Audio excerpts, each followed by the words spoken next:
ஒரே நாள் என்கிட்ட இருந்து பிரிச்சிடாத இலக்கியா, ப்ளீஸ் பிரிச்சிடாத. அத்தை அழாதீங்க அத்தை. அத்தை ப்ளீஸ்.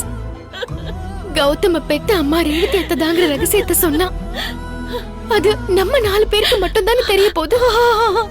அதுக்கு ஏத்த நீங்க கவலைப்படுறீங்க? நீ என்ன பைத்தியம் மாதிரி பேசிட்டு இருக்க? என் புள்ள மனசுல இன்னொருத்தி அம்மாங்கிற நினைப்பு வந்தாலே நான் அணுவா செத்துருவேன். என் பிள்ளைக்கு நான் மட்டும்தான் அம்மா, நான் மட்டும்தான், வேற யாரும் கிடையாது. என்ன இருந்தாலும் நான் வளர்த்தவ தானே, அவதானே பெத்தவ.